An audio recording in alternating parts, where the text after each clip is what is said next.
En la primera lectura de este 25º domingo del tiempo ordinario, el profeta Amós nos ayuda a caer en la cuenta de que Dios no quiere la pobreza, sino la justicia.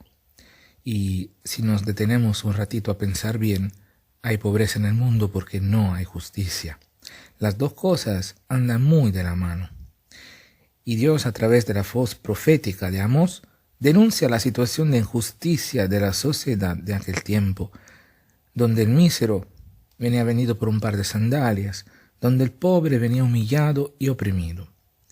La pregunta de arranque de hoy es, ¿y nosotros hoy hacemos resonar nuestra voz profética, denunciando en nombre de Dios todas las situaciones de injusticia que padecen los pobres en nuestras ciudades? Ya no vivimos en los tiempos del profeta Amós, pero el pobre sigue siendo oprimido, explotado, humillado, cosificado. Y Dios sigue siendo aquel que se preocupa por el pobre, aquel que vela por su dignidad, por su bienestar. Así lo experimentó el pueblo de Israel, y lo podemos apreciar en el Salmo de hoy, al cual nos unimos de todo corazón. ¿Quién como el Señor nuestro Dios? Levanta del polvo al desvalido, alza de la basura al pobre, para sentarlo con los príncipes de su pueblo.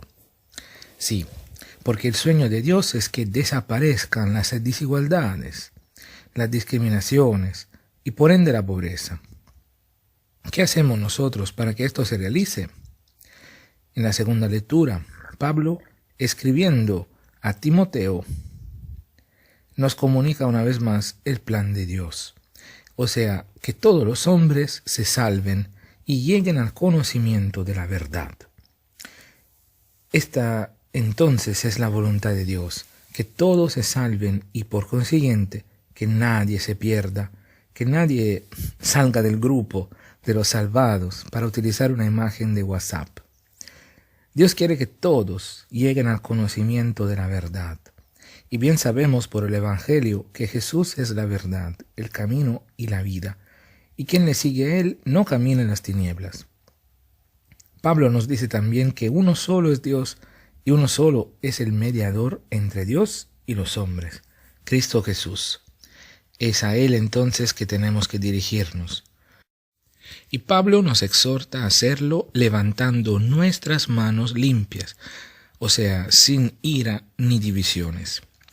Creo que es el momento oportuno para revisar nuestra vida. ¿Y cómo rezamos? ¿Nuestras manos las tenemos limpias o, aunque parezcan limpias, en realidad no lo son? ¿Qué sentimientos llevamos dentro de nuestro corazón a la hora de rezar? ¿Somos, también cuando rezamos, portadores y animadores de unidad o de división? En el Evangelio, Lucas nos relata una parábola que nos hace entender la importancia de las relaciones. El centro de la parábola es un administrador. Primero el dueño descubre su mala gestión del administrador y luego lo despide. Y pues esto pasa muy a menudo hoy en día. De malas gestiones de administradores están llenas las páginas de nuestros periódicos. Pero en realidad los que brillan por su ausencia son los despidos de los que han sido encontrados culpables de mala gestión. Volviendo al Evangelio, este administrador deshonesto se encuentra ya sin trabajo y hace una cosa muy sabia: reconoce sus límites. No presume, sino que sabe ver dentro de sí y ver con verdad. Reconoce entonces que ir a trabajar la tierra no puede, porque no tiene fuerzas. Ir a mendigar no quiere, porque le da vergüenza. Y entonces, ¿qué será de su vida ahora que ya se ha quedado despedido de su trabajo? Decide entonces apostarlo todo por su astucia.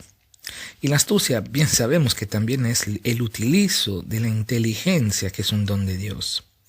Entonces, este administrador deshonesto empieza a llamar a los deudores de su ex dueño y empieza a reducirles sus deudas. Es una excelente medida para que obtenga la gratitud de los deudores, que los recibirán a brazos abiertos en su casa. Su antiguo amo felicitó a su ex trabajador por la astucia con la cual había procedido, nos dice el Evangelio. Actuando de esta forma, el administrador demuestra haberlo apostado todo por las relaciones. Y las relaciones se vuelven de hecho más importantes que los tesoros. No hablamos aquí de cualquier tipo de relaciones. No hablamos de relaciones tóxicas, sino de relaciones donde respeto, confianza, tiempo, lealtad son palabras vivas y vividas. Después de esta parábola, Lucas nos relata algunos dichos de Jesús, entre los cuales resalta el famoso "no pueden servir a Dios y al dinero". Es un dicho muy importante y es una gran pena que como creyentes, en su mayoría, no lo hemos puesto en práctica. Ningún siervo puede servir a dos señores, porque amará a uno y le será fiel y despreciará al otro, dice Jesús. Y es cierto. Por lo tanto, hay que tomar una decisión y es urgente que la tomemos ahora. ¿De qué lado estar? ¿A quién servir? ¿A Dios o al dinero? Pero tenemos que tener muy en cuenta que Dios es un Dios celoso, que como todos los buenos amantes pretende y exige fidelidad. Su fidelidad hacia nosotros anima nuestra infidelidad a volverse siempre y cada vez más fidelidad. Nos dice Jesús también que quien es de fiar en lo poco, será de fiar también en lo mucho. Preguntémonos entonces si somos de fiar en lo poco, si Dios puede fiarse de nosotros, si le damos ocasiones y oportunidades para poderse fiar de nosotros. Muchas veces nos dejamos llevar por lo que el refrán bien expresa: quien más tiene, más quiere.